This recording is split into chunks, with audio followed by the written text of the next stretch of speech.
Hi, I'm Brianna, and I've been marked.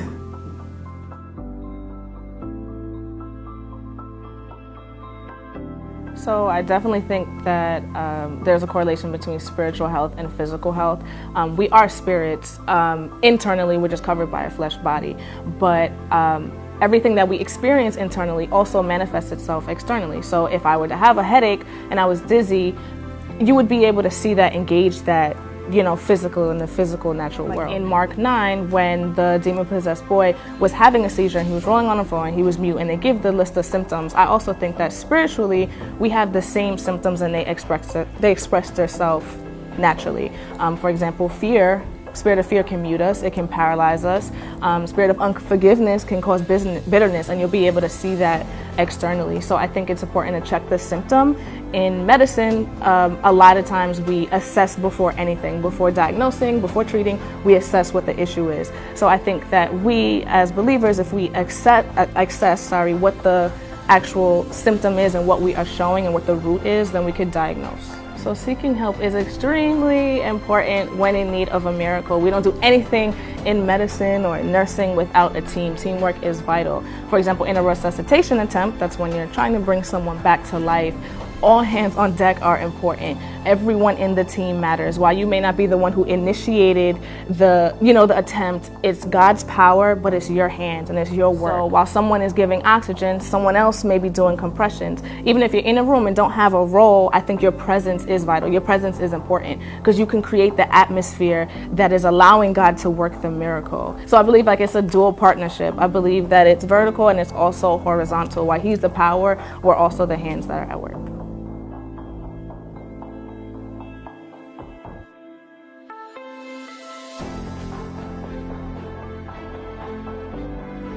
I believe faith and belief is vital in healing. Oftentimes in the Bible, when Jesus healed someone, He would say, "You are healed, now go," or "Pick up your mat and walk." So I believe not only is it us believing that God can do it, but that He can do it through us. And that now, once we are healed, now our testimony and our witness is what is important. We have to believe that while He did it in us, He can do it in somebody else. We have to believe and continue to have faith for the go.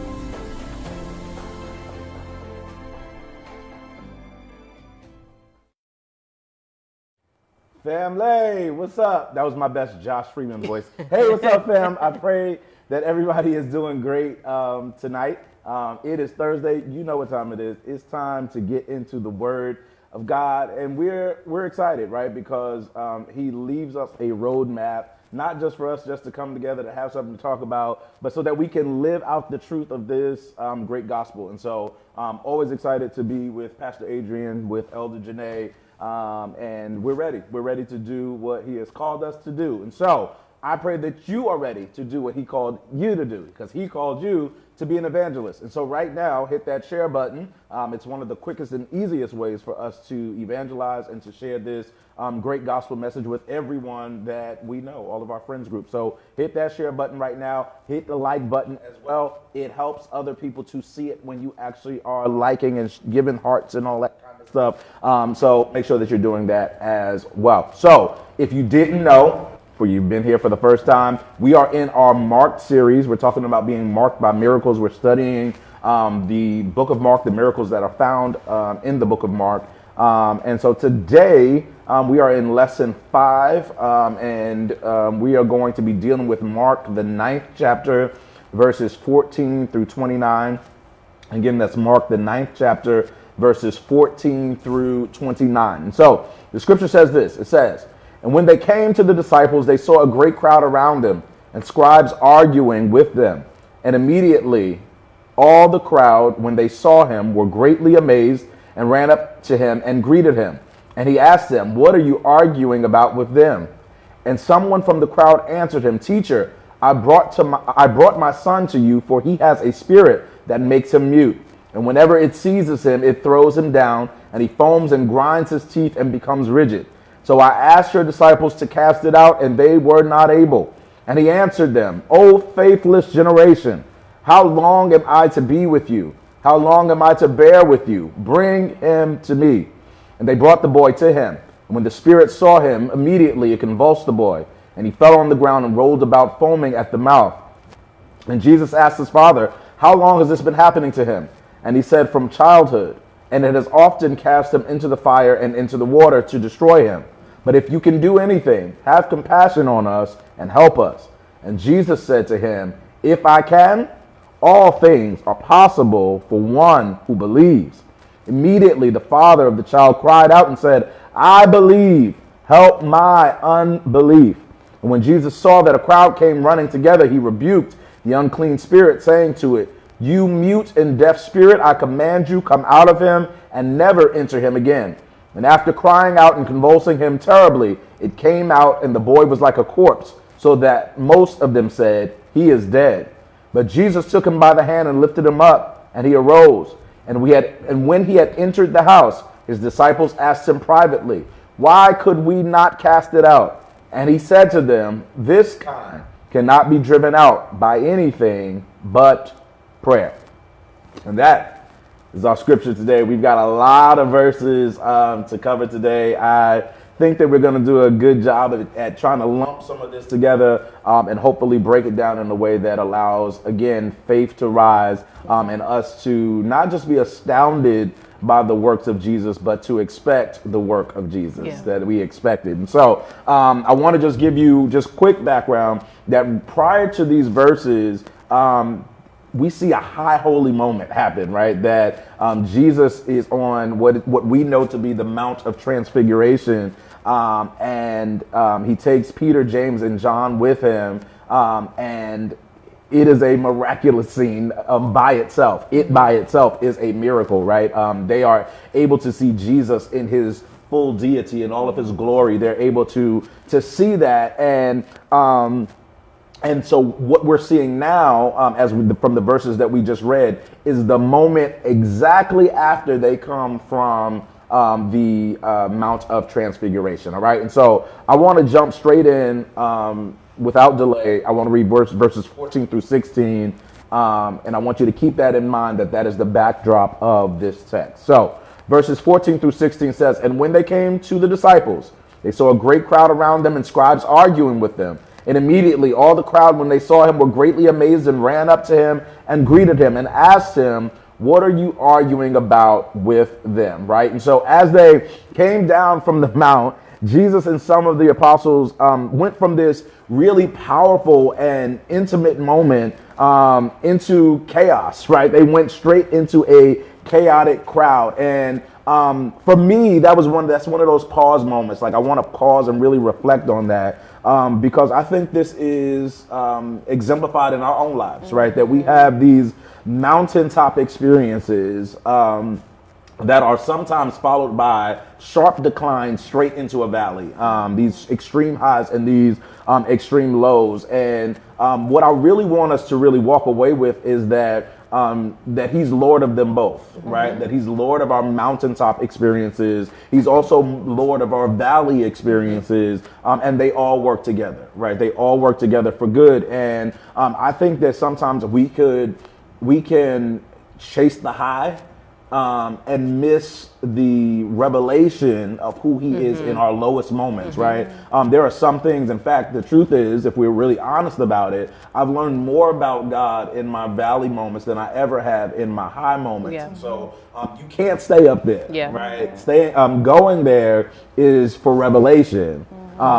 Coming down is for application. And I think that sometimes we want to stay at revelation and we actually miss the application that he really wants us to get. So I'm actually going to just let you guys jump in right there.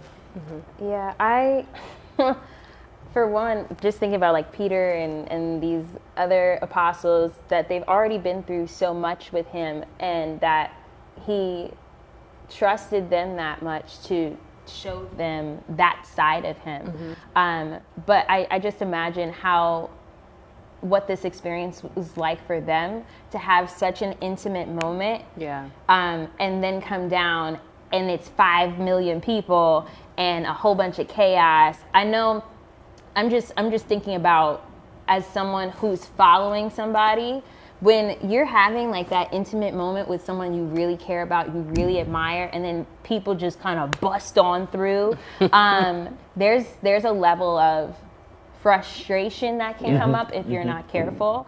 And I what we find in this is the level of maturity that Jesus had, and I hope that the other disciples that were already with him also had, an understanding that there's the revelation as well as the application, because that could have been really, really exhausting. He totally could have snapped on them. And the fact that he didn't do that is something that I aspire to, because I know, like, when I was younger, my mother, the church would be high, everybody jumping around, all covered in sweat from their shouting and all this other Holy Ghost fire for hours. And the first thing everybody knew, all my siblings knew, don't talk, don't move, because there's like this sensitivity. But the fact that he was not like that, he was like, That's actually, really good. I will move with you.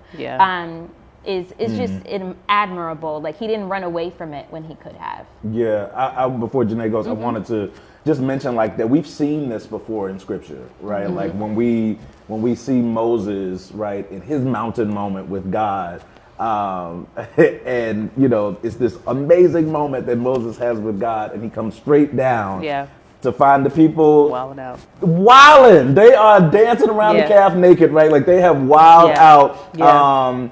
And it's these hard extremes that we do find in our lives. And I think to your point, I think how we navigate those successfully, that is really where we find, I think, the fullness of how connected we really were in the mountaintop. Right? If the valley changes your mountain experience, then you didn't really get the fullness of what you were supposed to learn when you were up there. That's really good. Yeah. And I think even with that, like, those moments are markers for us to be remembered, but we may not ever get that exact mountaintop experience again. Right. And so I think when we are in these, whatever we would call our mountaintop, experiences these days, I think when we are in those places, that we should really cherish those places, because those disciples that he picked to go up with him, they would never see him like that again. And even they knew that, because they said, hey, let's build an altar here. Let's just stay. We don't got to leave. Like, let's just make this like last forever. And that wasn't true, because that was for an appointed time at an appointed moment. And it could have just been, that moment could have happened not just so that they could see him, but like you said, when they came down, they will be able to work from that space.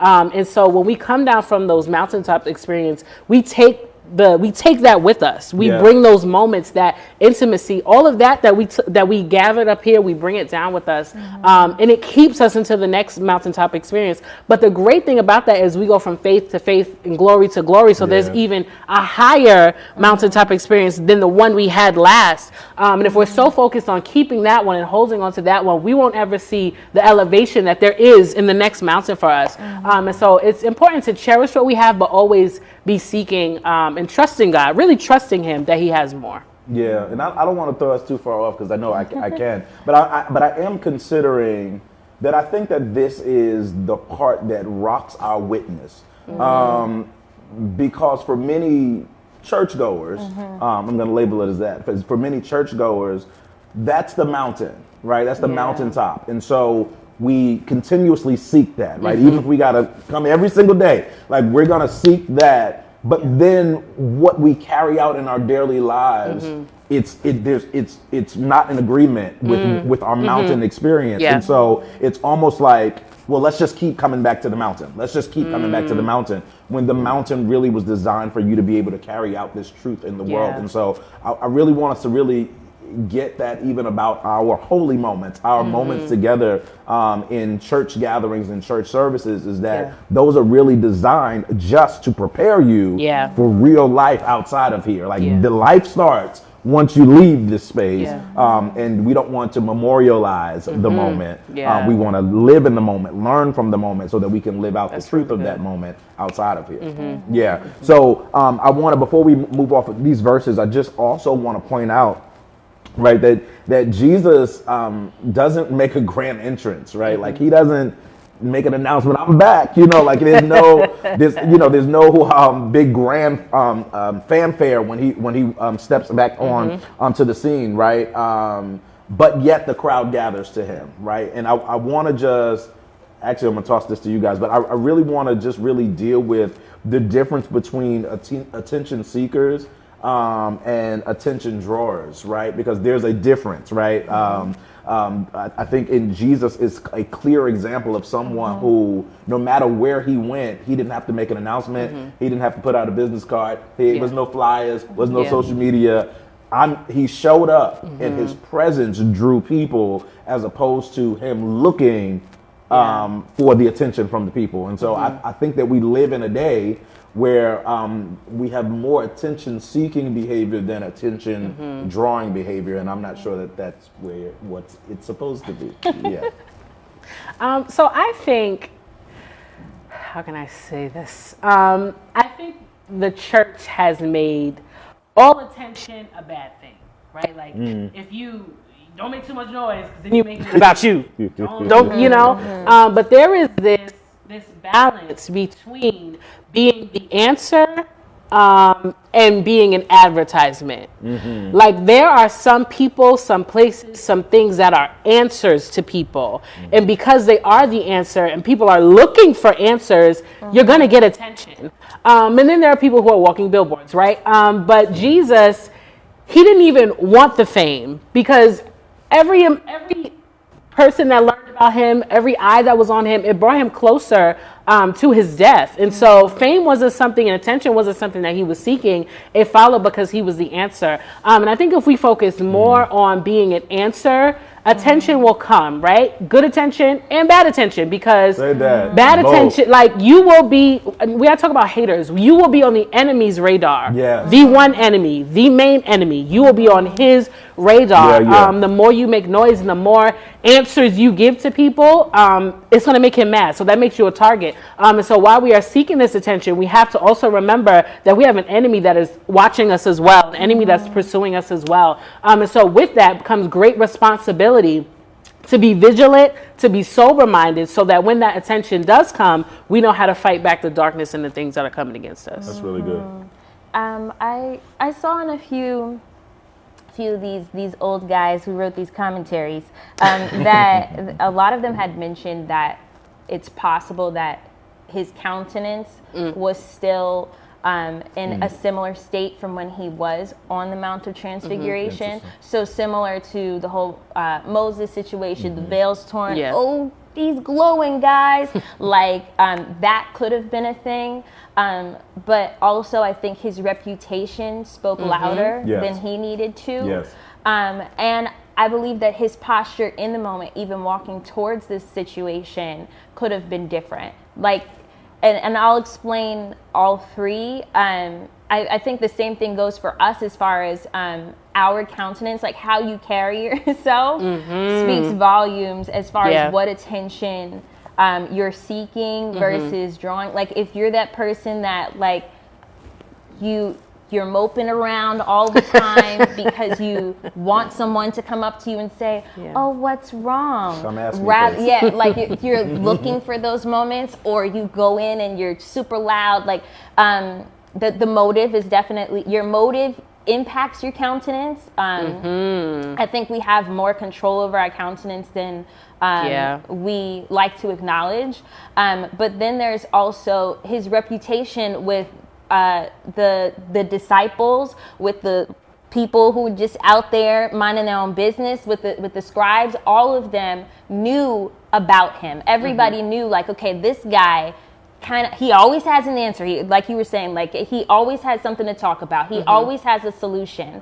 But then he also, if there's all this chaos that's going on and he's walking up, he's calm, he's collected, he's standing back, he's observing, he's not so quick to jump in and even share his opinion. He was willing to assess the moment. Like all of these things, how he handled the chaos made him stand out. And I think that if you are in the best way for attention to come to you is if you are not even handling things the same way that everybody else is. So he was an outlier, and that him being an outlier naturally, just being his authentic self, caused the chaos to actually come to him, which is crazy that he can just walk up and disrupt chaos. And cause it. And Yeah. So let's do verses 16 through 18. It says, and he asked them, what are you arguing about with them?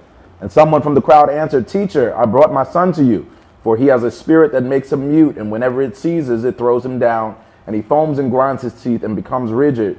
So I asked your disciples to cast it out, and they were not able, right? And so Jesus walks into this argument that started due to a man's request for his son to be free, right? It was I would say a standard request based on who Jesus was, right? And this standard request causes some controversy, right? Because in the presence of the one who is asking for help, there are other people, right? Not everybody who is present is on the same page, right? And so there are some people who are present who are just trying to catch Jesus out there, right? They're trying to trap Jesus. They're trying to say that his power is not from, God, but his power is from the enemy. That there is a mixed multitude that is present. And I actually think that is also important to note, because I think that I know we spent a great deal of time talking about atmospheres and environments and making sure the atmosphere is conducive. But I don't know if we've really focused on the fact that having an atmosphere that is conducive for Jesus to move does not require a perfect environment. It requires a faithful environment, an environment that is full of faith. So all the conditions don't have to be in alignment, right? There are people that can be present that are anti, but what is the posture of the people that are receiving? Are you a person who is full of faith and ready to receive what it is that God is doing, right? And so instead of that, these people are caught up, right? They're fighting, they're arguing, instead of really dealing with the need that's at hand, right? This man has brought his son because there is a legitimate need, and instead of focusing on the legitimate need, they're actually focusing on debating and arguments. And I wanted to say that when we take moments to defend our ego over souls, we show the harvest. We show the harvest where our priorities actually lie. And so sometimes we are more concerned about our stance and our position than we are the actual result, right? The result is more important than our stance and our actual position. And so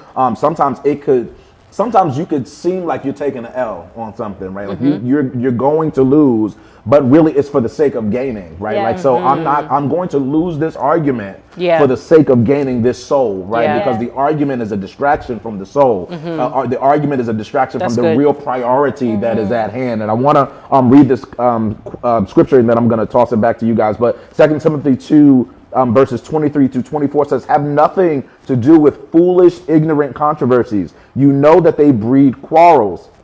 And the Lord's servants must not be quarrelsome, but kind to everyone, able to teach, patiently enduring evil, right? And I feel like that's one of those scriptures that it's like let's pass over that real quick, right? But he is warning us, right? This is Paul speaking to Timothy. He is warning that people are going to try to trap you in stuff that doesn't matter.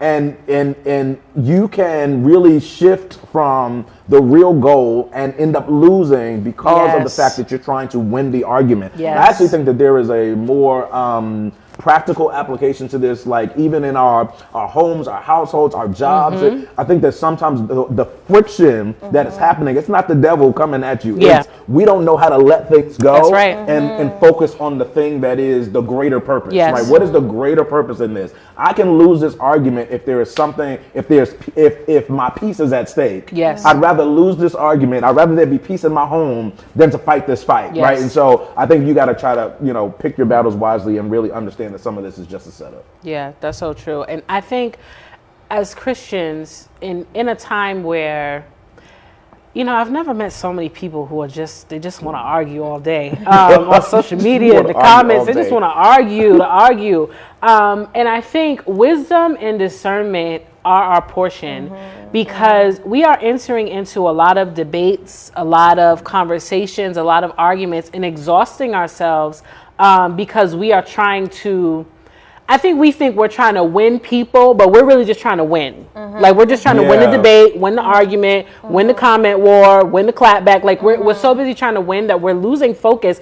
And like you said, we're losing people because even though you may not be arguing with someone, people are watching, and people are watching our witness to see how effective it is. And somebody asked me a question the other day about a debate that they were in, and I said, you have to discern when to leave it alone. That's it. Because you are not at the right time when somebody is hungry for the truth. Yeah. Not an argument. When somebody is hungry for the truth, you will always know it. You will always know when the right time is. And when it's not time to win them, it's not time to win them. And so I think we have to learn to discern when the moment is to really try to plow and to dig into somebody who wants that, and when just to let it go for the sake of the gospel and for the sake of the fact that people are watching and listening.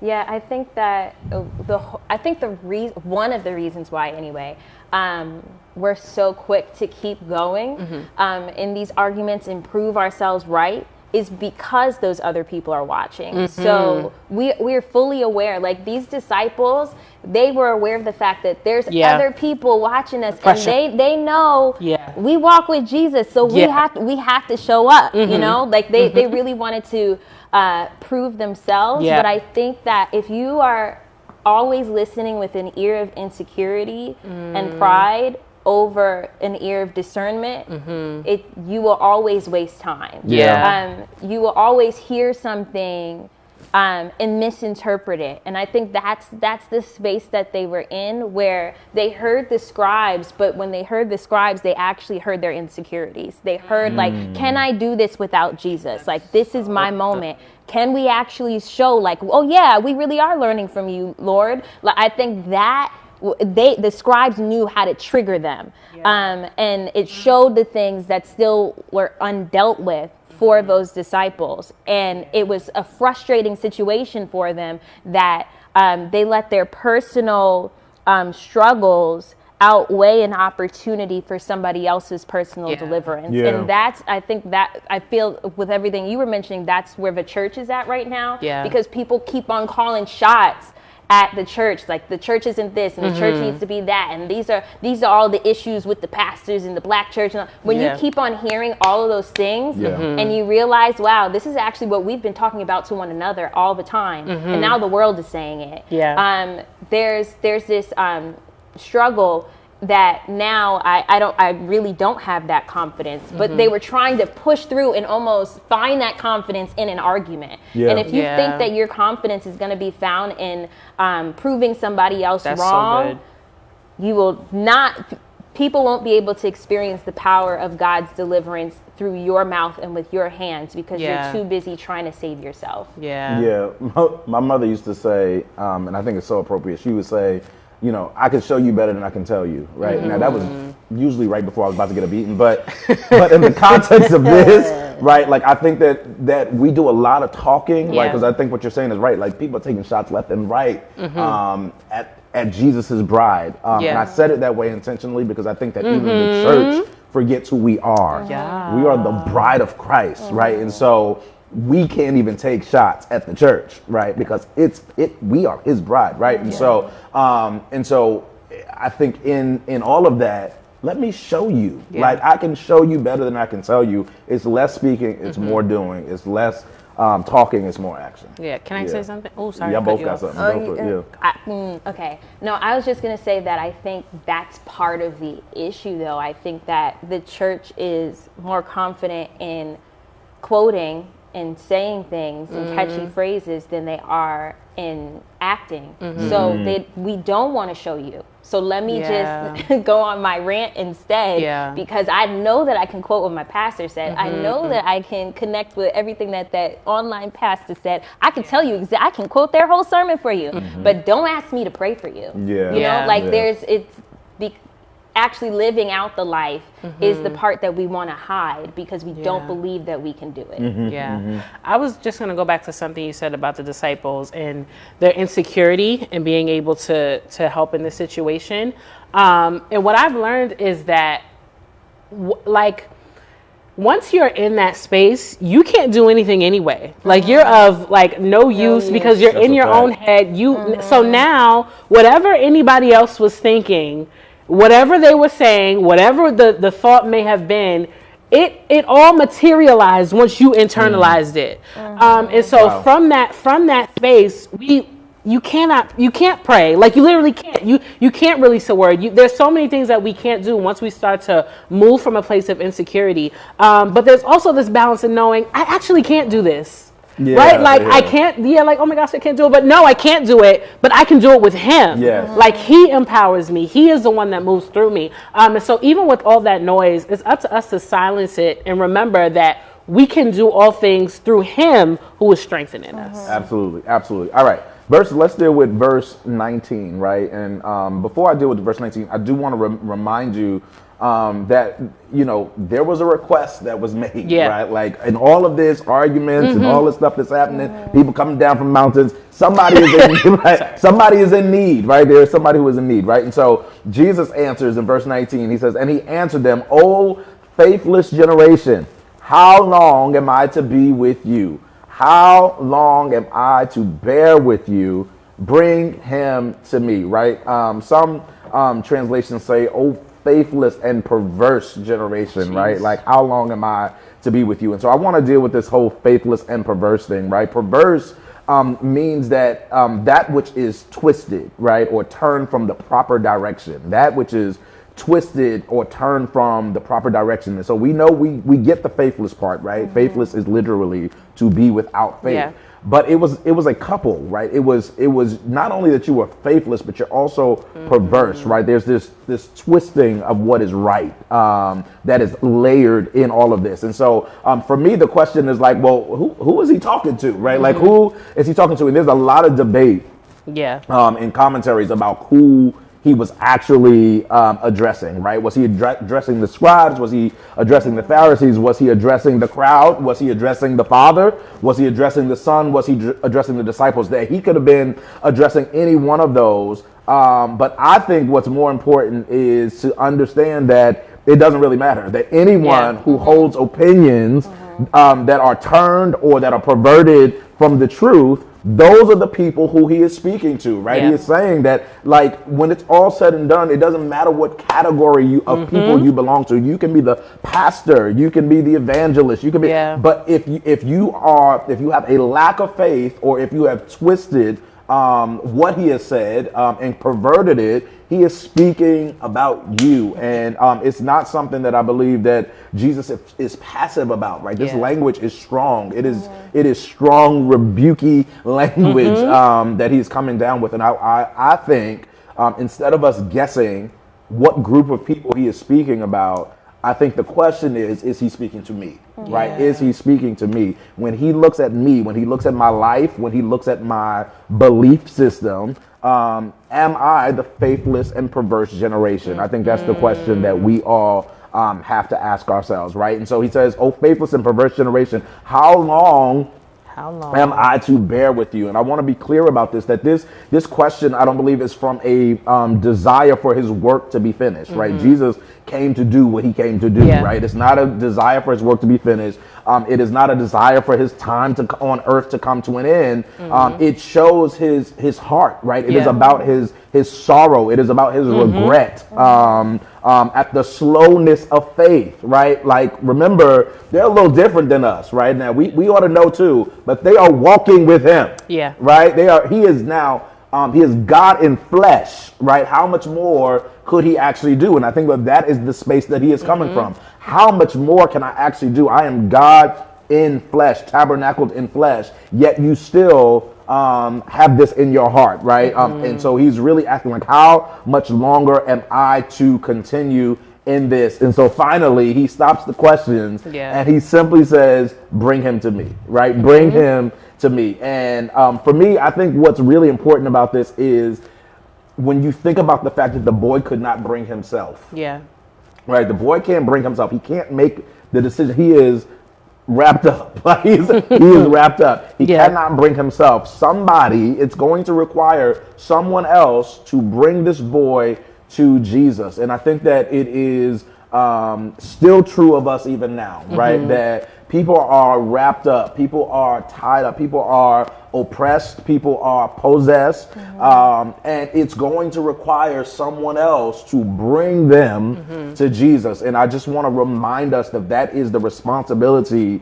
of the believer is to get people to Jesus. That is the job. Get them to Jesus. In all of our doing and all of the things that we want to happen, that's the goal. Like everybody wants to know what my purpose is. Yeah. Your purpose is that. Bring him to Jesus. That's what your purpose is. Yeah.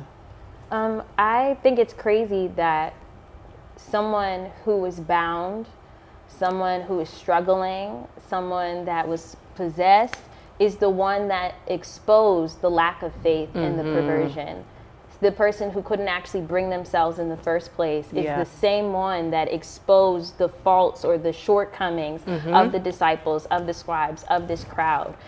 So this is why it is so important for us not to neglect the person who is bound, but actually bring them to Christ, because even in that process, he shows us ourselves. Like as we are leading, as we are being the light, as we are being an example, as we're going for the harvest, in that process, he shows you yourself and he confronts that as well. And I think that I used to be terrified of these scriptures, honestly. I'm like, oh no, I'm the faithless generation. Lord, are you telling me I'm going to hell? I was that person. Like, God, I never want to hear this tone from you.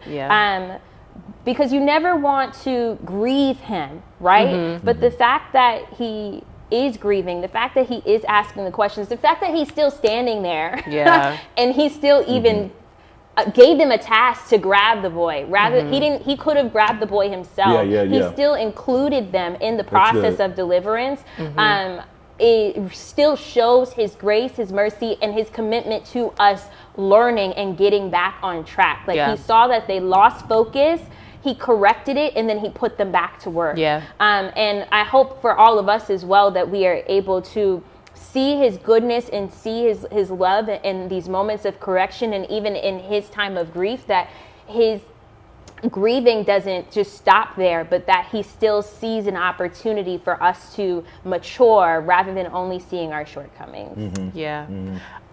What really stands out to me, it really made me think about myself, was the fact that with all of this going on and disciples that can't do it and arguing everything, Jesus didn't forsake the boy.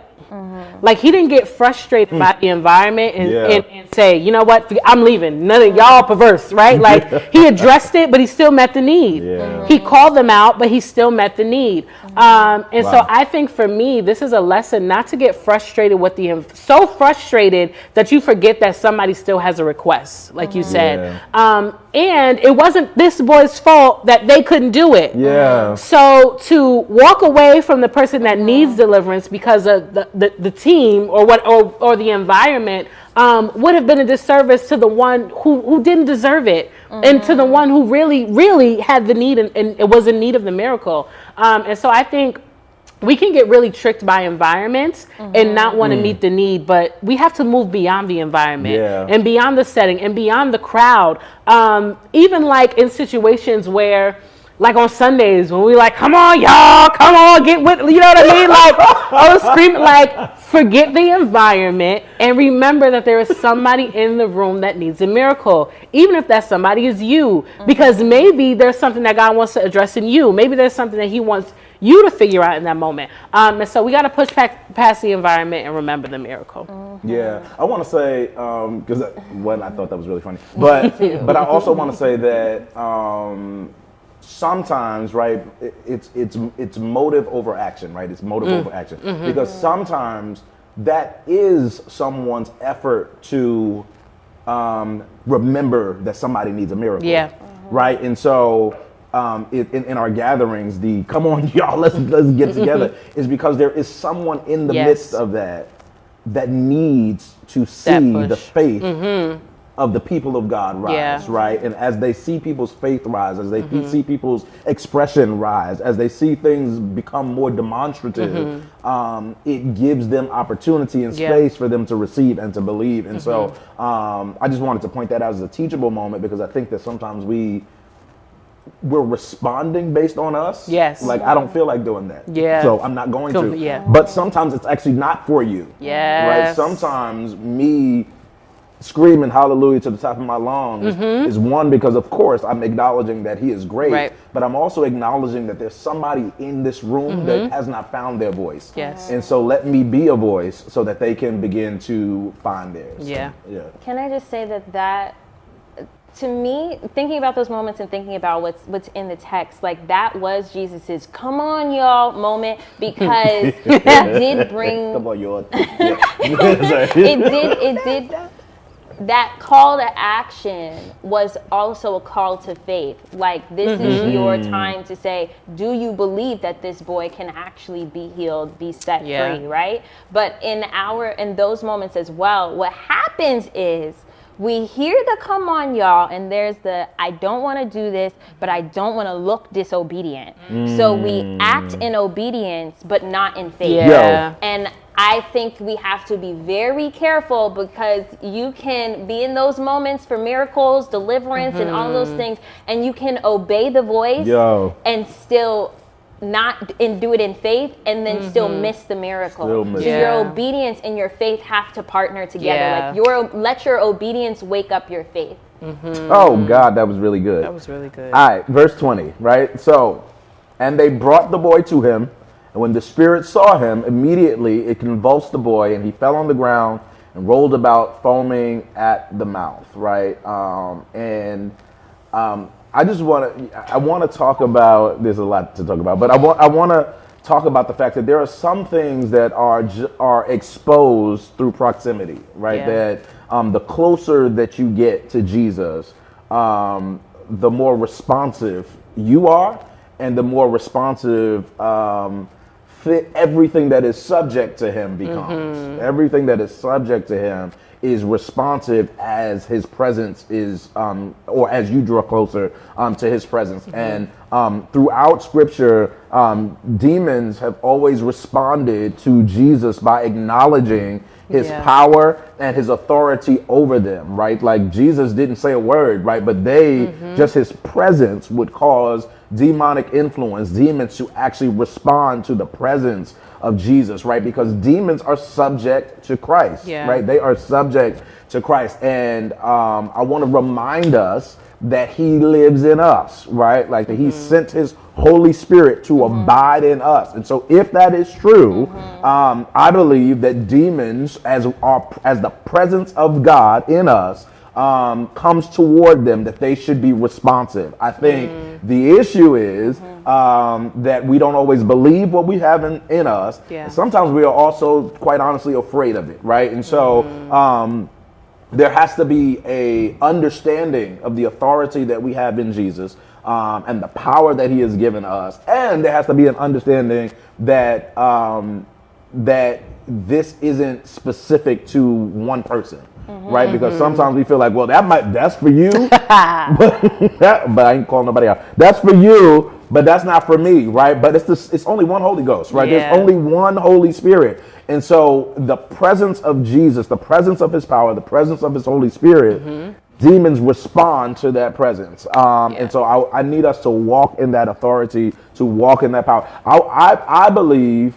And I'm trying not to say too much because I feel it, like I feel a left turn coming. But I believe that this is the way that our worship experiences should look. That any demonic influence that is present when it walks through the door should have it should be screaming out for mercy as it is confronted by the people of God. Because I believe that we should have enough presence of Jesus for every demon to expose himself. You don't even have to expose it. I think that it's crazy too that he could have delivered the boy right where he was. Like, he didn't have to bring him closer. I think he did that for the others. Like, and I also think that he did it for the boy. Because to be surrounded by all that chaos, to still be struggling internally, and no one has dealt with my issue. How alone must he feel in that moment? So I feel like that there was several reasons why Jesus was like, bring him to me, and knowing that response would be the response. But also, I wonder how much of an impact this was for the father to then watch his son foam at the mouth in front of a crowd, to like, you know, like that. He was already super transparent, went through all this stuff, and now you're seeing the vulnerable moments of my son and my household out here. But there's this intimacy that happens with Christ, and I think that honestly, this proximity is what I think the church is actually scared to get this close to the Lord. Wow. Because of what it would show about us. Like, we want the high moments for the feeling of it and to watch it, but we don't want it to, we don't want to foam at the mouth. But if we were willing to get that close and be willing to show those parts of us, knowing that our freedom was on the other side of it and that we would know him so much more, if that would change our perspective. And I think we talked about this last week about like the whole appearance over your freedom. And this son didn't even have that option. He didn't even know what was going on. But he still could have been like, no, like, we don't know if he fought the moment to even come to them. But the fact that he was there, he was such an example for us. Like, be willing to go through that process, be willing to get closer, be willing to get exposed, even in the midst of a crowd where some of the people don't want you to get delivered.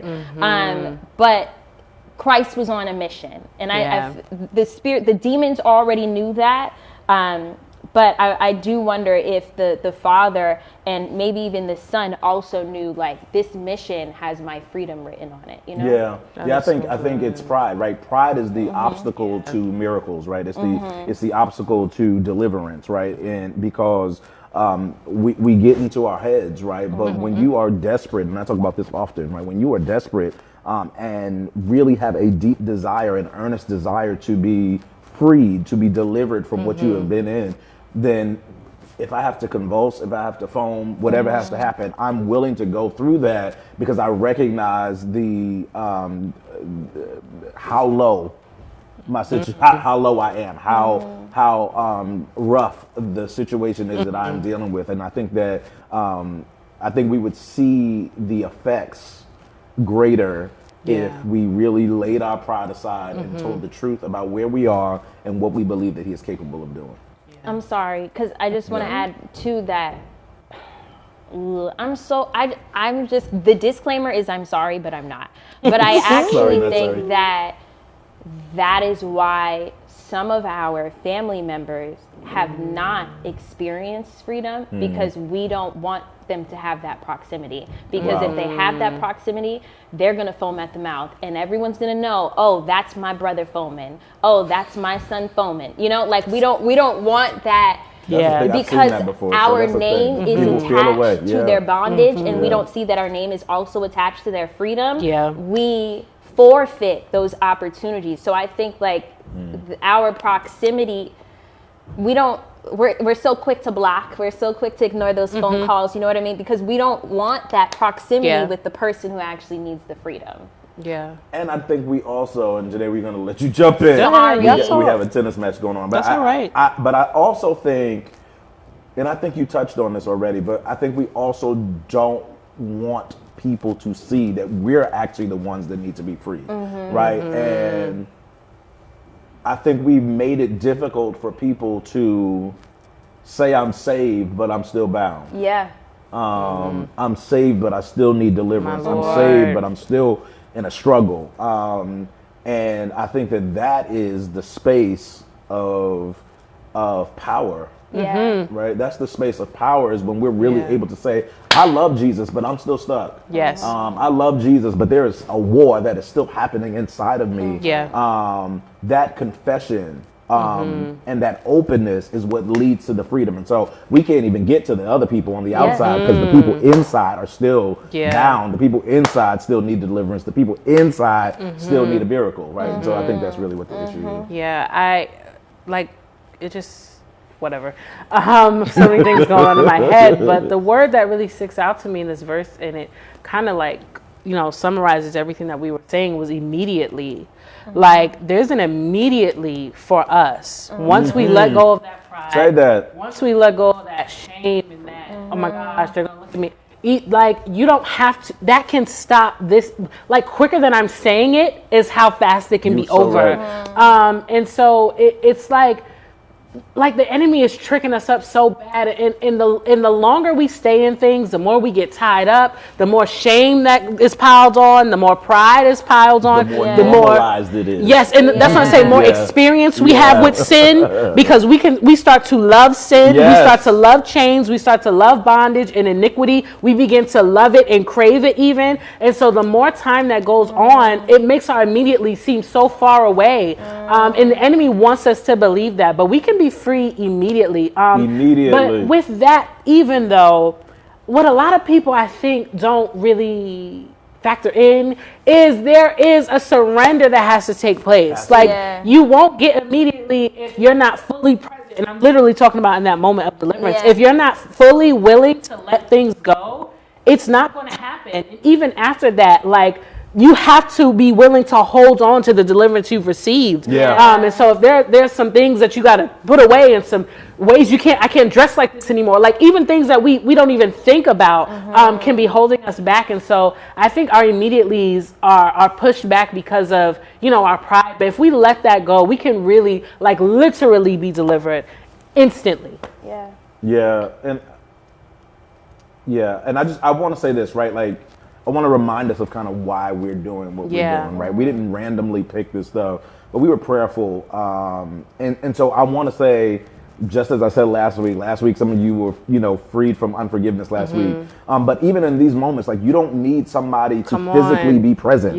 But Jesus can walk into your house right now and literally deliver you from things that you have been wrapped up in since birth. And we're going to talk about that in a second. But literally things that you've been wrapped up in since your childhood. He's able to deliver instantly while we're speaking the word, right? Remember, Jesus is the word. There's an authority that comes along with the word of God. And sometimes we think that the authority is in the emotional moment. The authority is in the word. And so as we're speaking the word over your life, and as you're receiving the word over your life, there is an expectation that something would shift, that something would happen even while we're saying this. So even in your space, in your living room, in your kitchen, in your bedroom, in your car, there is a space of surrender for you even right now, that while these words are going forth, that deliverance can take place and that you can be freed forever in this moment. All right. So verse 21.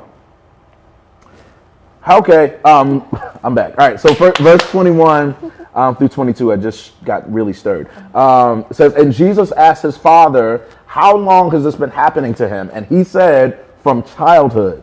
And it has often cast him into fire and into water to destroy him. But if you can do anything, have compassion on us and help us, right? And I want to talk about endurance, right? I want to talk about endurance and the idea of holding on.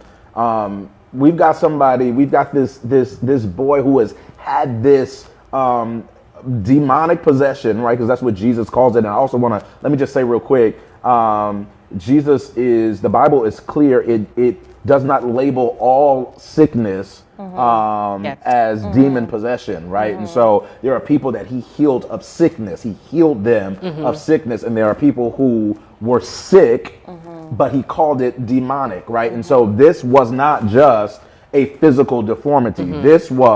He was demonically possessed, and the manifestation of it came out in sickness, right? And so amid the spirit raging, right, the father had an ongoing conversation with Jesus about his experience. His response to Jesus's question shows that this long experience for the child was an experience not only for the child. It was an experience, and I'm glad you introduced this, it was an experience for the entire family, right? That it wasn't something that this child went through by himself, but they were affected by what the child was going through, right? And so sometimes the deliverance, the freedom is not just about the person, but it's everybody who's connected to the person, because anybody who has been affected by addictions, anybody who's been affected by people with addictions or people with just habits that were damaging, that affects everybody that is in their space, that affects everybody in their environment. And so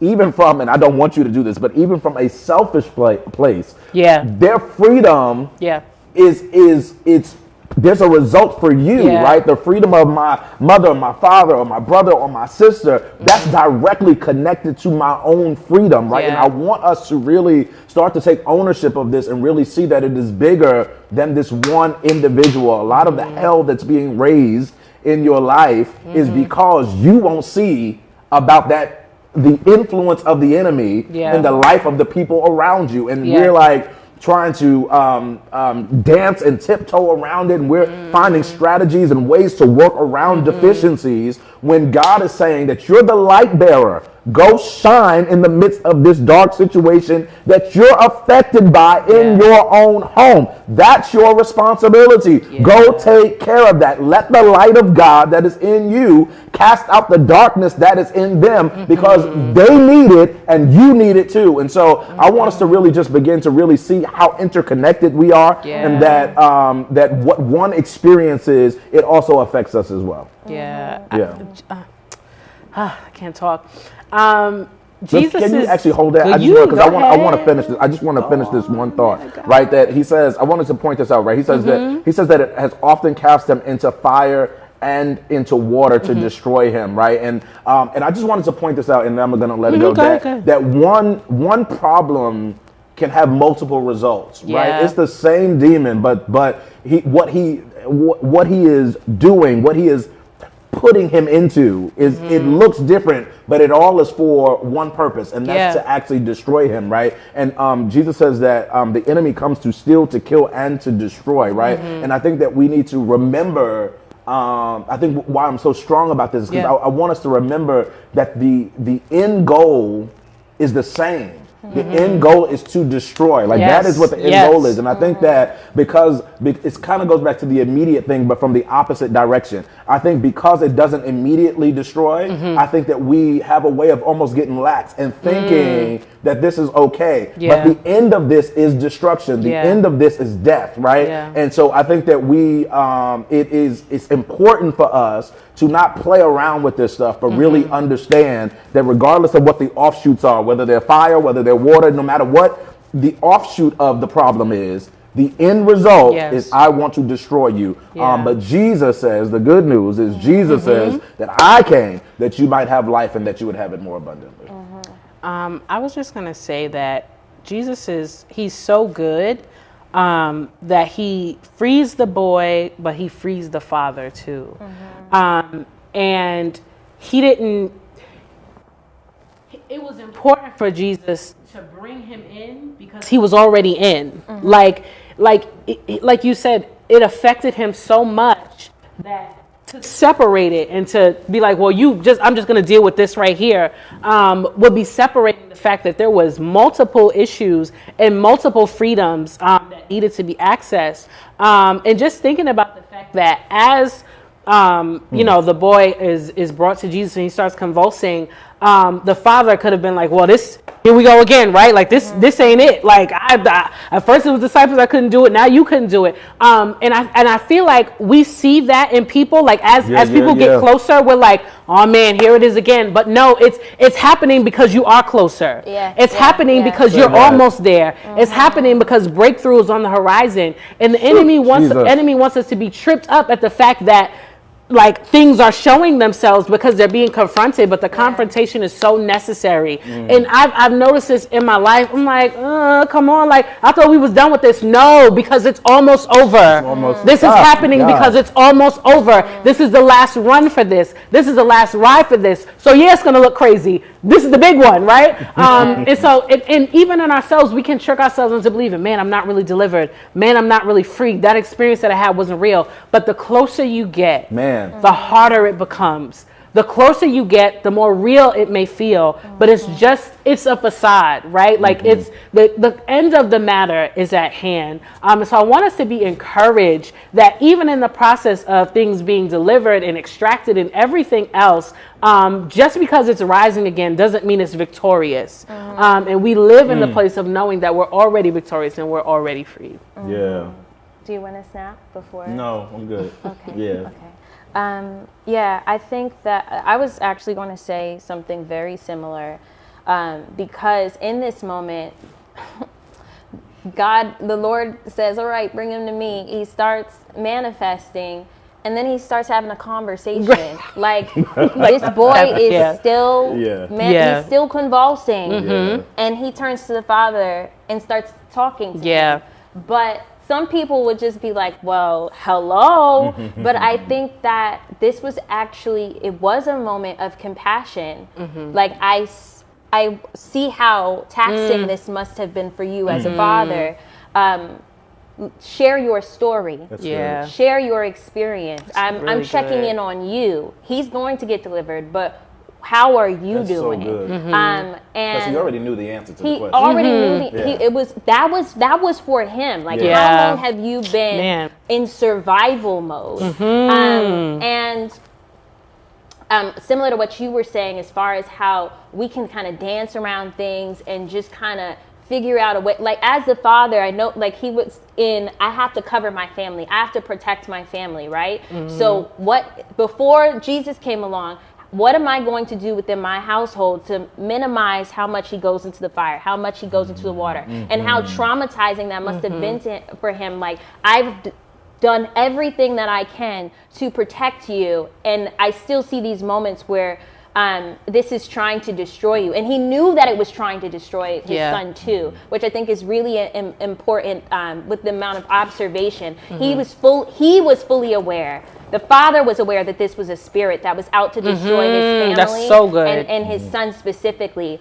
So his focus was able to shift rather than just going into coping, rather than just going into how can we just make this work. He ran out of the dysfunction. He brought his son with him to Jesus because he knew that the Lord is able to actually bring this out of him, take this out of him. So that is like crazy faith that I'm able to identify, and I refuse to stay in that space of just surviving, because I know endurance is greater than just that. Yeah, and I would just want to say, I want to remind us almost that sickness doesn't have a mission. Right? Sickness is just sickness. It doesn't have a mission. So the moment that we see that this sickness is throwing him into the fire, throwing him into the water. There's an intentionality. That's not sickness, right? That is the presence of a demonic influence. The reason why I'm saying that is because I think that we need to be aware. Right? That when there is an intentionality to destroy, right? When there is clearly a game plan here, I think that you have to be aware of the fact that this is not normal. This is not just some level of sickness. This is really trying to destroy me. It has a mission. And I don't know why. It just snapped into me that this is a father, and the father is bringing his child to Jesus. Like, he is taking his rightful place as the man, as the leader of the household, and bringing him to the place that he needs to be. A father with a son. That image is so important in the generation that we are now, right? When you know, almost every church says the men's ministry is always the one that's struggling the most, right? But in this space, we see that fathers are necessary. We see the picture that God is still showing us. This is how it should be, right? And even with Jairus and his daughter, right? We see that the men are bringing the problem to Jesus. And this is how it should be, right? They don't even mention the mother where she's at, right? But this is so intentional, and it's so important for us, for the men to remember you have a place. You have a place in your family. And the fact that he was present for this whole story, he was a present father. He was an invested father. And he was a father that knew what to do when there was an issue. And so on a very practical level, there is a picture of the way that things should be. And family is important. And most importantly, the men leading the family is so important as well. That was really good. That was so good. I leaned over to put some hearts. So that was really good. Verses 23 through 24 says, and Jesus said to him, if you can, all things are possible for one who believes. Immediately, the father of the child cried out and said, I believe, help my unbelief. Watch your mouth. Watch your mouth, because your language can it can limit you.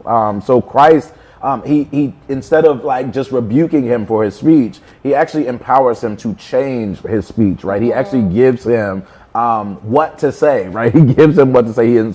He empowered his speech before he freed his son, right? Because what he ends up doing really in changing his speech is he really prepares him for any future occurrence. Yeah. Right. And so sometimes we are really so good. fixated on what's happening in the moment, but Jesus is always more about the bigger picture, right? Like, how can I empower you for whatever is to come? And so he changes his language. He calls his attention to the fact that your faith is going to have to grow, right? Yeah, That, you're going to have to believe, because as we all know, right, that life keeps happening, right? Yeah. That this boy is delivered from this demon, right? And that's wonderful, but it's not like that everything is just going to stop after that. The devil's never going to, try another thing. And I think that I'm saying that because I feel like we almost live that way sometimes.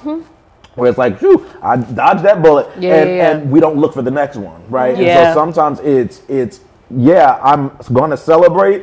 It's almost like with Jesus about watch and pray, right? Like, it's like, I'm going to celebrate, but I'm keeping my eyes open because I recognize that the enemy, the Bible literally says, he's seeking whom he may devour, right? And I think that part of that may devour is the person who's available, right? He's looking for the person who is not paying attention, for the person who is no longer cognizant of the fact that I am still after you. And so I think that it's important for us to really to allow him to teach us things in this moment that go beyond the moment, not just what happens actually in the moment. Yeah, what I heard from what you said is that your speech shows your availability. Yeah. So I think this made me think about Lord, help me to get his name right, Zacharias and John the Baptist.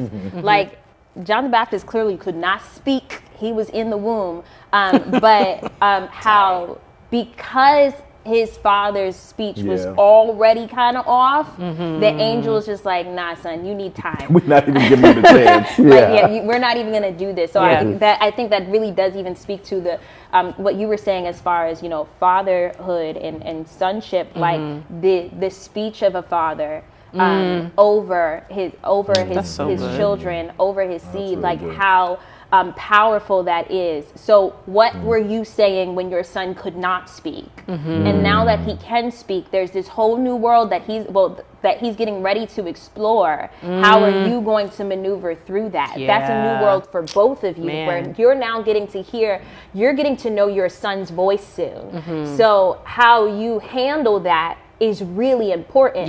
And even just for him personally, like you were saying, just really having that faith that can manifest in his language, and not kind of going back and forth, like I believe, but how my unbelief, like, commit to your faith. Don't believe that. He was almost like mentally preparing himself for the other option, like, Jesus, if you don't show me compassion, if you don't help me, I'm mentally preparing myself for another letdown, for another rejection. But as someone who, just for his individual walk and also leading his household, you can't have that mentality. Like, you have to fully believe, like, there is no other option. It's Christ all the way. And that ultimately changes what it is that what you say, and when you say it, and when you don't say anything at all, and understanding that sometimes that in itself is the safe place. By the time we get to this point in the story, it's kind of like a plot twist, because in the beginning there was this whole, the disciples couldn't do it. But it could have been because of the lack of faith of the father. So a lot of the times we could be blaming situations, this church, right? That person, this, whatever. But Jesus is calling us to be introspective and say, where was your faith? Because if your faith is there, the miracle is there as well. Because if the power is coming from him, it doesn't matter who's working, right? Yeah. It is coming from him. And so I know that Jesus is calling attention back to our faith, back to our belief, and off of external circumstances, off of external parties, because this is his work, but it's matching our faith. And if he doesn't have anything to match with, there's nothing that can happen there. That's good. That's good, right? And so the Father answers with 5 words that I think people echo all the time, and I'm not sure if we fully get it. But he says, I believe, help my unbelief. I believe, help my unbelief. And I think the first thing that I want to point out is the transparency, the humility even of this Father to be able to speak a truth in the face of Jesus, right? I think that's the first point. I think my second point, though, is I think that we struggle, and I think I say this often, but I think we struggle with the complexities of humanity. I think that we struggle with the idea that 2 things can coexist at the same time. That you can have faith and unbelief at the same time. Now, you don't want to stay there. We'll get to that. But they both can be present, right? Because it is clear that he had to have some level of faith. Yes. Right. He brought the boy to Jesus' disciples. He didn't even, I want to say that he had a good amount of faith, right? Because I don't even need Next Jesus. best thing. I'll take his disciples, right? So there was faith that was present. I argue that the faith of this man actually was diminished because of the presence of the people, because of the presence of the disciples.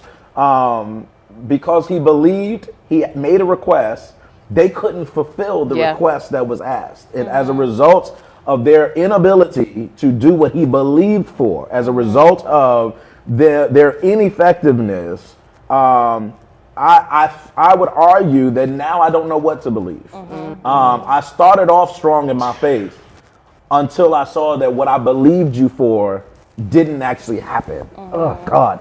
And I believe that even as I'm talking to people at home, I believe that this is still true. That I think that we can start off in faith strong until time goes by and we feel like I was brought to the people that I thought could help me. I was brought to the pastor, I was brought to the church, I was brought to the elders, and they didn't do what I was believing for. And now as a result of what I have experienced, my faith in you has diminished as a result of what I have experienced with them. And I think that it's a charge to the church of God, right? Because I think that many people become disillusioned with the church. Many people become disillusioned with Christianity because of what they see in other people. The problem is not Jesus. The problem is the people, right? And so what I have experienced with your disciples has made me lose faith in you. And I want to challenge us because we can't afford to have people look at Jesus in a different way than they first started off with, right? And I think that if we're honest, I think that we've all probably experienced this. That you know, especially when you're a new convert. Most new converts start off real strong, right? You're full of zeal, you're full of passion, you want to learn, you want to grow, and somewhere along the way, you have experiences that begin to just kind of eat away at that. And so, I want us to be aware of that. I want us to be cognizant of that, so that we can be agents to help to build the faith of people of God, of the people of God, and not erode their faith. Interestingly enough, I was on Facebook the other day, and there was somebody who was just talking about their experience with church, and how basically they would never go back. And it made me really sad. And then I realized what a trend it is, that there are people who have had different experiences with churches, with people, with ministries, and it took one bad experience that will never make them buy into Jesus again. Crazy. And they didn't even really get to meet him. All they met was his ambassadors, and I'm using air quotes, right? But I, like you said, it's a charge to us and it's a charge to the church to remember that we are, for some people, we're the only Jesus they are going to meet. And so if we are his ambassadors, if we are his people, we need to look for opportunity to make sure that we're representing him well. Yeah. Because the kingdom is at stake. His people are the harvest is at stake. And I think a lot of times we're looking for the harvest to walk through the door, but the harvest is your coworker. Like the harvest is, and I see this in my line of work all the time. People, who say they believe what they believe, but your work doesn't line up with that. Yeah. And so other people, like, I'm gracious enough to be like, okay, I get it, right? But there are other people that saying, well, look she says she a Christian and she don't even come to work on time, right? There are Right. things That's that real. we think that people are not looking at, but they are. Yeah. And they're insignificant to us. They're minute for us, but the harvest is looking because they honestly, and not in a bad way, they're looking for you to be wrong. Yeah. They are looking for something, they're looking for a reason not to buy in. Yeah. And so knowing that, it's up to us to always, and I don't mean be on as in put on your best game face and fake it till you make it, but have an understanding that the kingdom is riding on our witness, and understanding that there's a weight that comes with that. But he gave us that weight because it's important to him, right? Like the other things that we think are important, like conferences and all that other stuff that we think are so important, then they are, right? But there's the witness that we are leaving behind. That's important. And that's what we need to buy into. Yes, I love you. I love you, Lord. I think so. I'm sure one thing for every believer to remember, I'm sure we've been on both ends. Mm-hmm. So you've been the one that expected to receive something and you didn't, and you've also been the one that somebody looked at you and said, nah, that ain't for me. Like you've experienced both, but because of that, there's a level of sensitivity that should go towards it. I think that all right, so there's this issue where everybody's just, there's these constant complaints about Christianity. This is what's wrong with it, right? This is what's wrong with the church. But when we go to McDonald's, right, if you get some cold fries, you still going back through that drive-through, even though it's unhealthy for you. You going right back. Even though it's actually not even that good, even though it will trick you and make you feel like you full, and then 2 hours later you not, but you got a stomach ache. Like, you still gonna go back to McDonald's, even though they dropped the ball.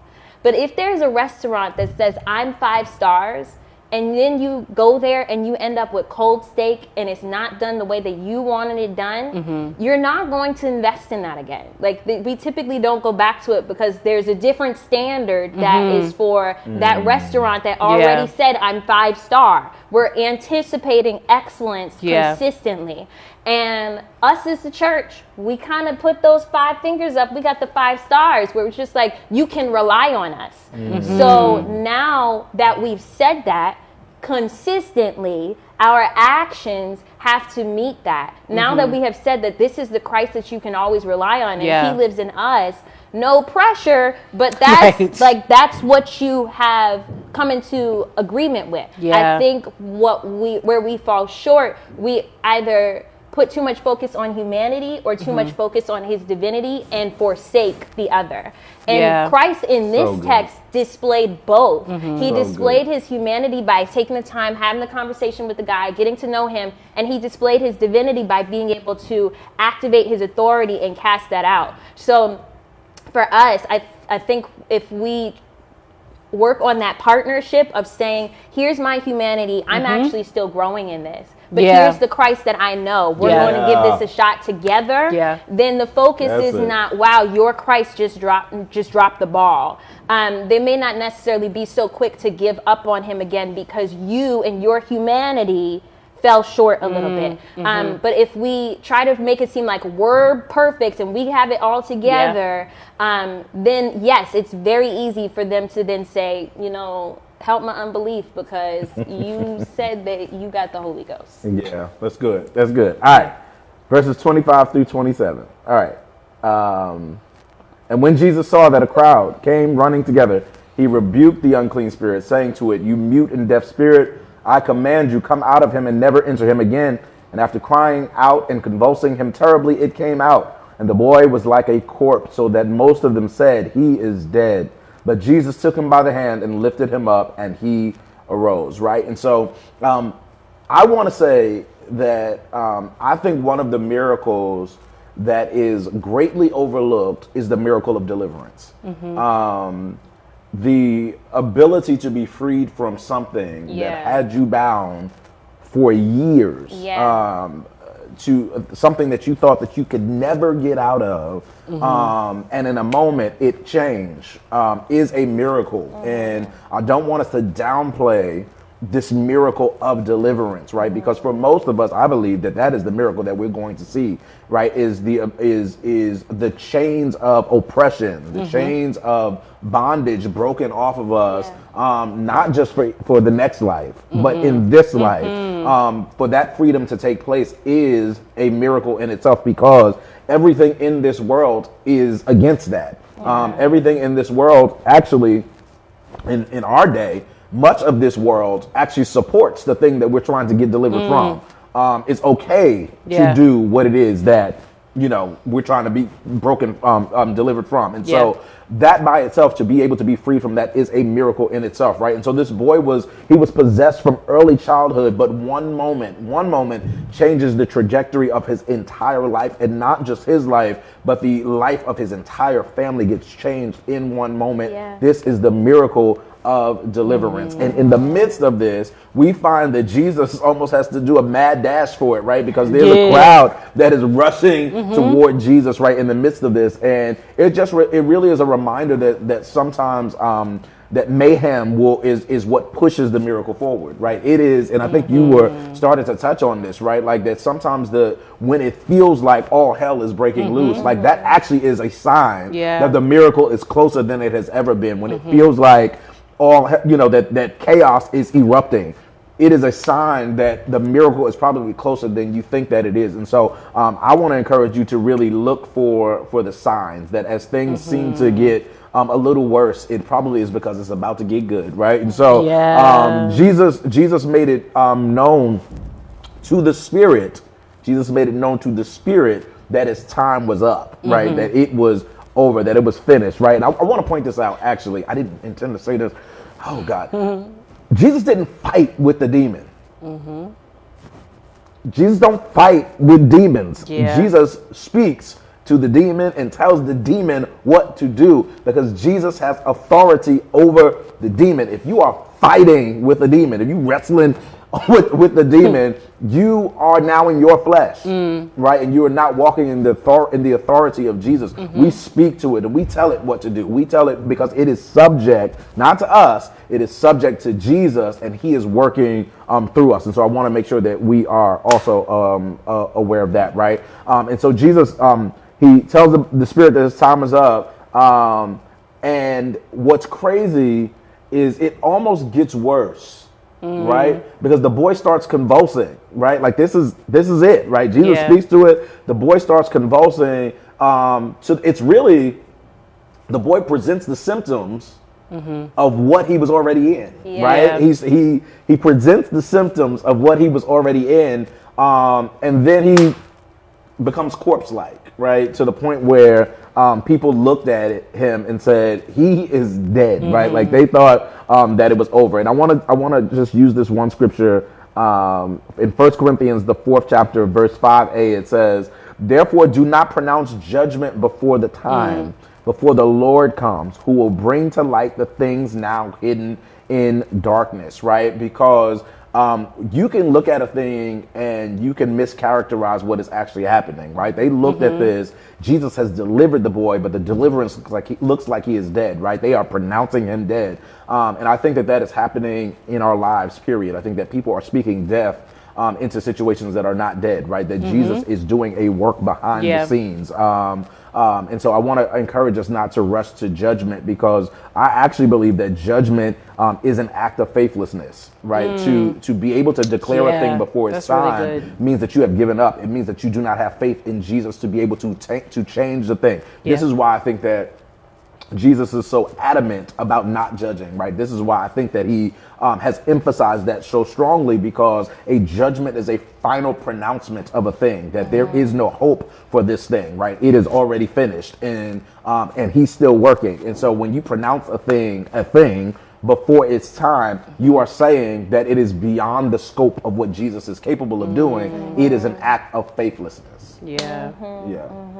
I think that we need to be time sensitive. We are so quick to jump the gun. And unfortunately, there are some people who are really just watching just to be entertained as well, and like the idea, which it makes me sad, but there are some people who like the idea that they can look at a thing, they can look at a situation, that they can look at a person and say, he is dead. Yeah. They like the story ending that way because it gives them something else to talk about when they walk away. But when you know who's standing there as well, there has to be some faith that rises. And I also think that this moment was really prophetic as well for what would happen with Christ, as far like his crucifixion and how they thought that he was dead. You fooled yourself, you know? And he even in that moment, even though he probably knew that it was prophetic, he did not entertain their response if he is dead. Like he didn't say like, oh no, like just look. He continued to do the work, and I think that really speaks volumes for us as well. That for those of us who are, when you are walking through deliverance, when you're experiencing deliverance for yourself, even for yourself, saying, I am not dead. Like there's this moment, I may be laying there looking like a corpse, I may feel like a corpse, but there's a feeling that's happening. And at some point, Jesus is going to reach down, grab my hand, and pull me up. So even for our own personal miracles, like look out for that handout. You know, look out for his handout. That's really good. I just want to say that Jesus is the Word. That's the post.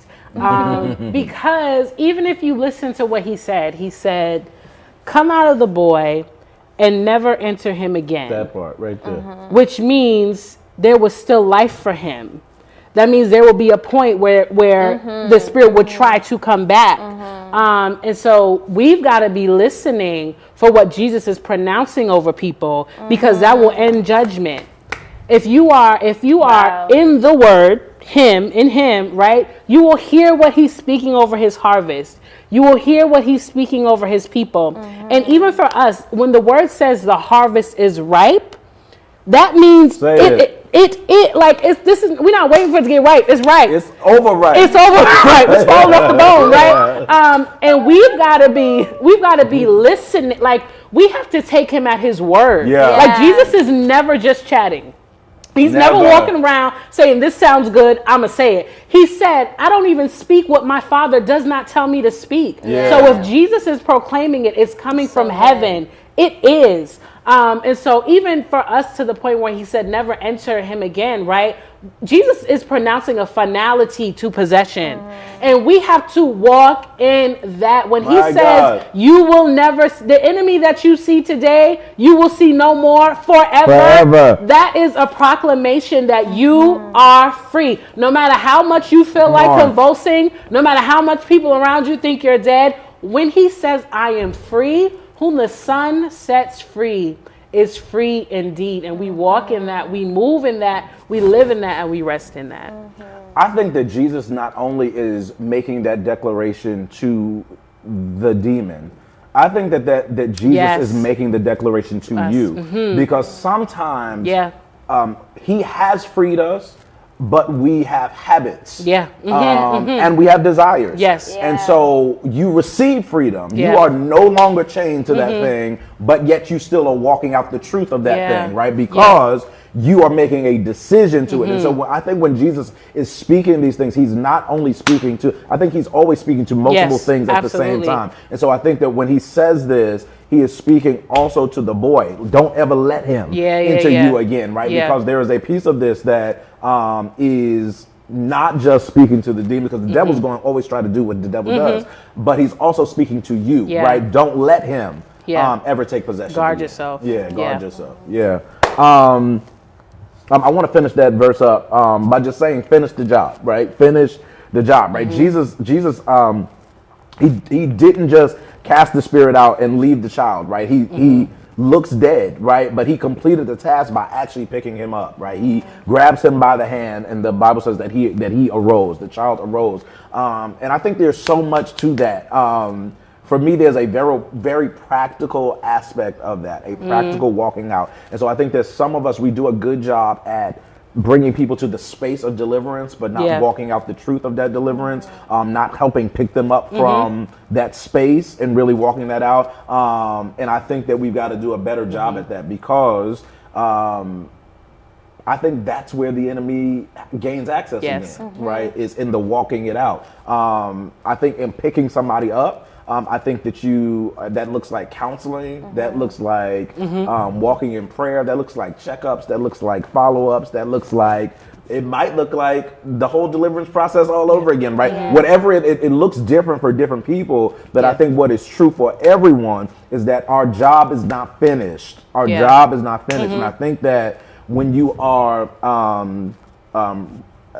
immediate results oriented, you can easily walk away when you're like, okay, we did that, they, whatever, they're free, I'm good, I'm moving on to the next thing. But I think that there has to be measures in place that take people through this new life, right? So this boy has been this way his entire life. He has been bound his entire life. He does not even know what freedom looks like. He does not know what it is like to not have the boundaries in place, whatever those boundaries look like, for his condition. He does not know what that is like. And so he has to have somebody to help him to establish his new life. I believe that, and I'm speaking about the church in general, I believe that the church in general does a good job of leading people through deliverance, but not a good job at leading people through discipleship, because that is the picking up part. That is the picking up the hand. It goes from, we have to move from deliverance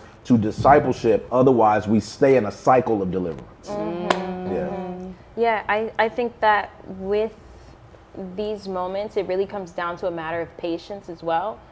Because if someone has been, like you were saying, this young boy has gone through this his entire life, right? And I think a lot of times we like, all right, come on out. We yell at the demon, slash the person, and then when the demon is out, we just expect them to be like us or better, and we don't leave space for that adjustment. And then we get frustrated with them because they're trying to maneuver through freedom and we're not assisting with that. Or that they're not maneuvering through freedom the way that we did. But what was your role in that? And if we could just imagine what it was like for the boy to go through all of this, have the convulsing, all this stuff. Now I'm laying on the ground. Y'all shouting out, I'm dead. Everybody's watching. No one is helping me. Jesus. Wow. That could literally go from deliverance to trauma in 2 seconds. All that deliverance could go out the window because you didn't reach for my hand. You tried to belittle my miracle. So I think us as the church just has to be really committed to understanding that the same way we want discipleship is the same way we should be extending it. And I think the church right now, if we're not careful, we will get stuck in the posture of why me and why aren't you helping me and why is all of this happening to me, rather than actually being a disciple. If we are so focused on waiting for someone to disciple us, we will forget that we still have the tools to help somebody else off the ground. Before Janae goes, I just want to also say that I don't want to neglect the responsibility of the one who has been delivered either, right? Because if you think about it from a position of people who have had operations, procedures performed, right? Like there is an aftercare process, but you've got to show up, right? You've got to show up to your appointments. You've got to allow people to actually help you. You actually have to change your bandages, there are things that you have to do. Like we'll walk you through it, but there is a part of it that also rests on you actually being a willing participant in your process. Yeah. I think, one thing that I just thought about, I think one of the very large parts of helping people is to let their deliverance stay on the floor. And I don't literally mean on the floor. That's really good. But let people be delivered and stop holding them to the person that they were before. Or even don't even look for it. Like, don't even look for me, even when they are acting the same way. Don't even treat them the same way. Because, and here's the thing about those of us in like these positions. So we get that they're delivered even when they don't feel or seem delivered.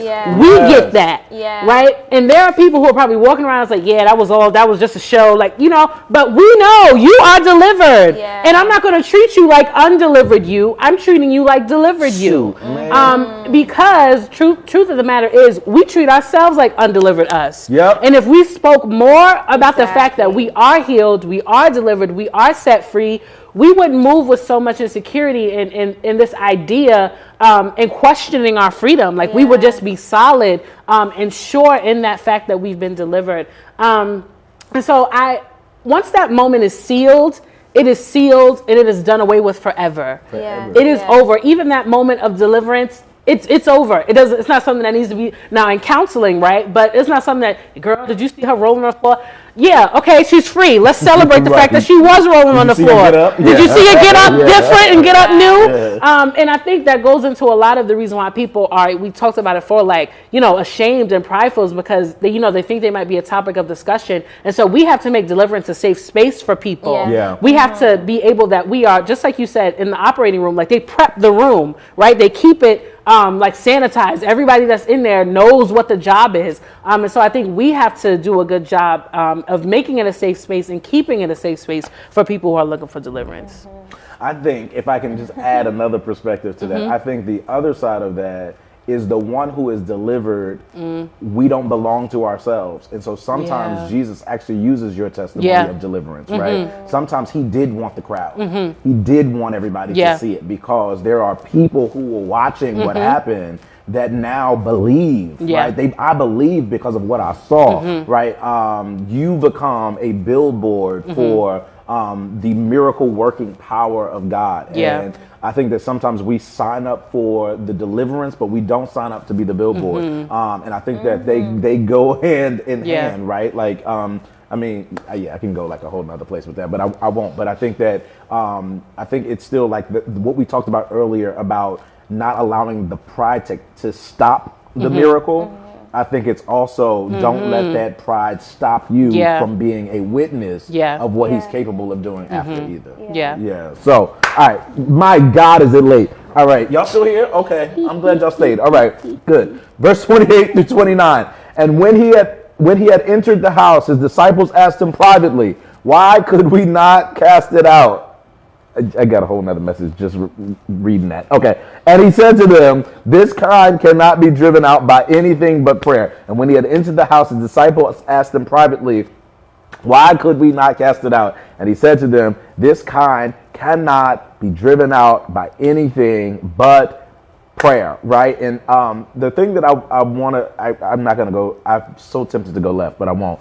Right. I want us to really just learn from our mistakes. Right. Learn from our mistakes. The disciples could have really taken this as a moment to be salty. Right. Like people get salty. Like you set us up. Right. Like we tried to do what you showed us. Oh my God. It didn't work. Like people don't act like people don't do that. You put us out here and you told us to do this and it didn't work. Right. We can point the finger really easily. But the disciples, instead of being on the defensive, they wanted to learn, right? What is it that happened in this? Why could we not do what you said that we should have been able to do? They wanted to know where they went wrong. And the Bible says in all of your getting to get understanding, right? And so even when we don't do something right, actually I think even more so when you don't do something right, instead of rushing past that experience, sit in it for a minute. I know some of y'all don't like that. Let's sit in what went wrong so that we can learn from what wrong so that we never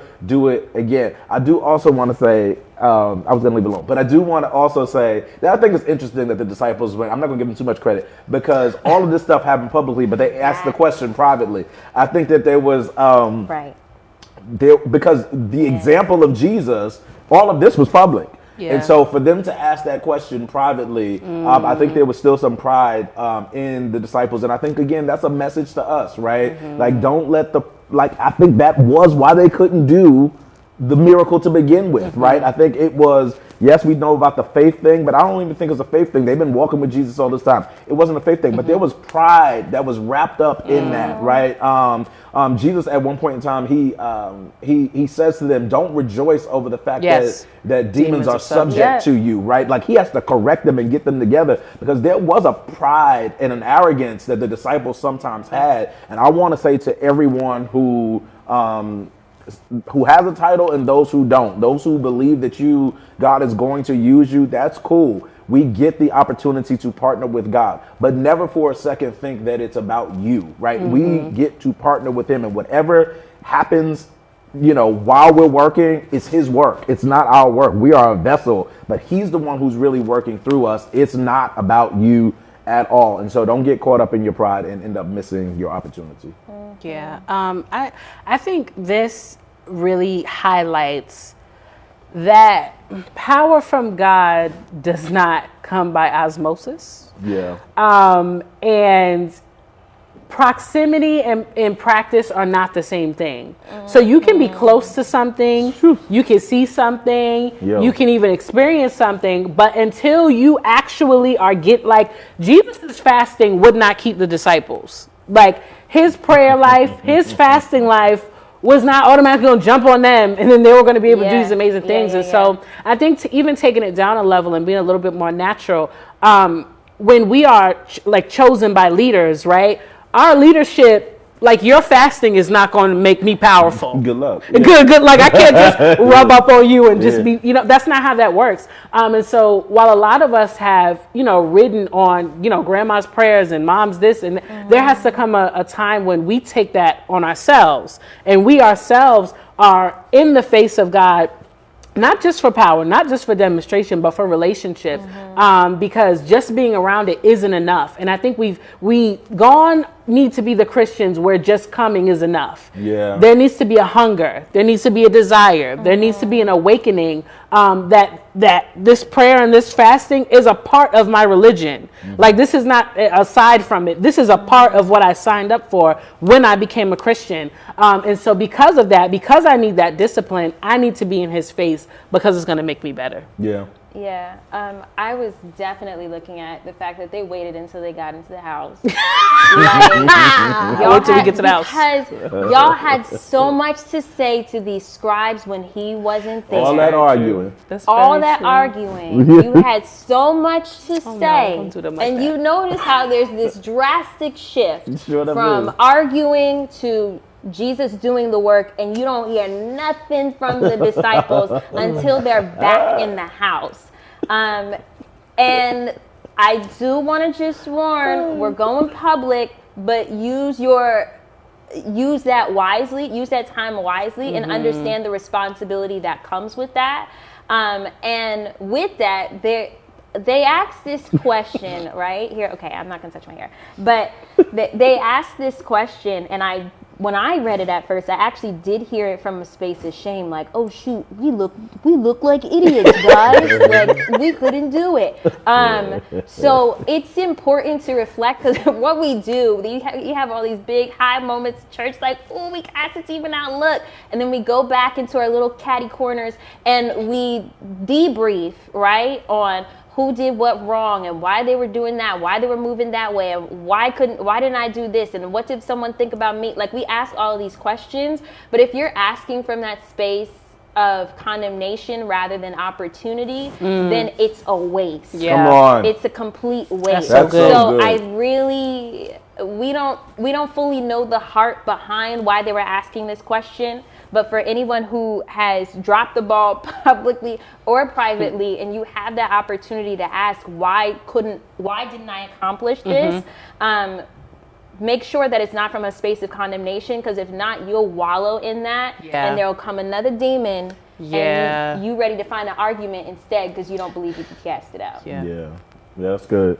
I want to end with this, right? That last part said, and he said to him, this was the answer: this kind cannot be driven out by anything but prayer. And there's other passages that say prayer and fasting, right? And the point is, though, either way, that persistent prayer is what leads to these major miraculous moments, right? That if you are not persistent in prayer, it just ain't gonna work, Doc. Like it's just not going to work. And I believe that I think the reason for that, right? Because if we look at the life of Jesus, Jesus was consistently in prayer with the Father. He was consistently in connection with the Father.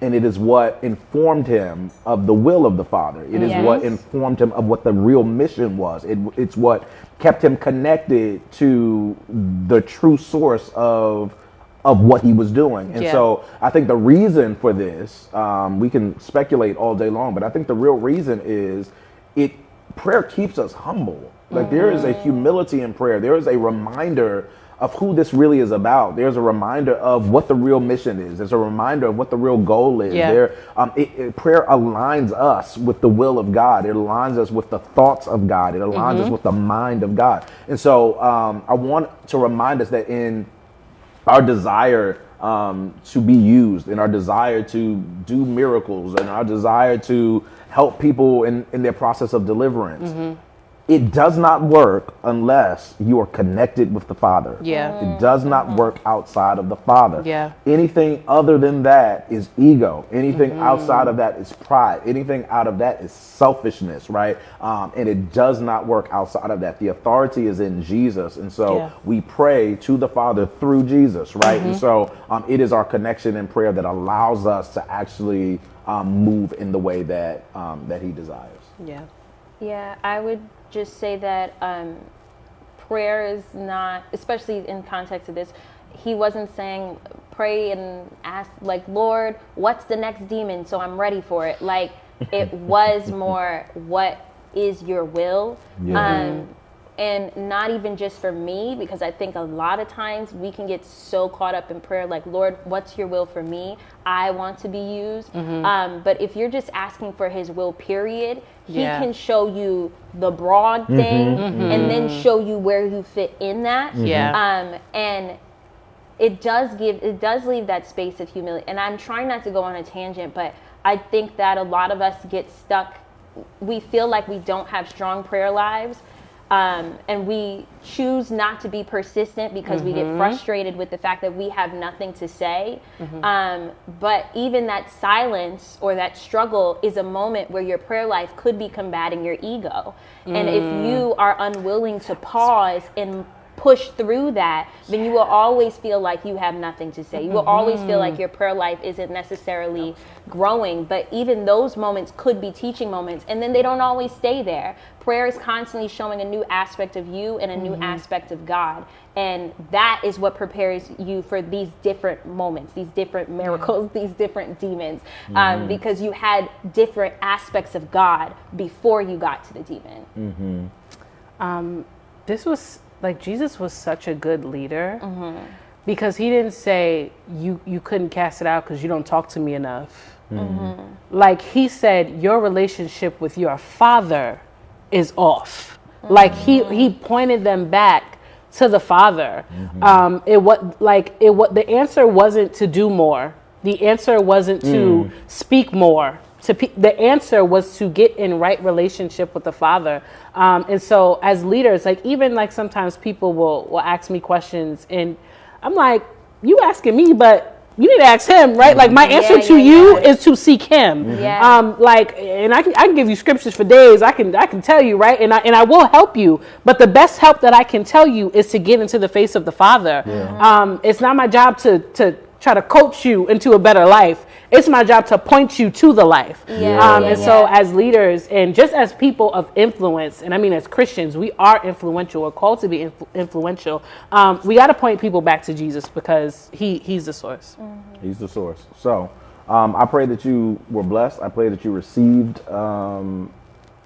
I was going to say something, but I want to be more specific. I pray that your faith was elevated, not only to believe God for your miracle, but for the miracle in your household, the miracle at your job, the miracle in your community, and that you see that you get the opportunity, that we get the opportunity to partner with God in performing that from a place of humility. And from a place of gratitude because of what has been done for us. I pray that you have experienced, and if you have not experienced it, I pray that you will experience the miracle of deliverance, because certainly deliverance is a miracle. We love you, and we'll see you next week.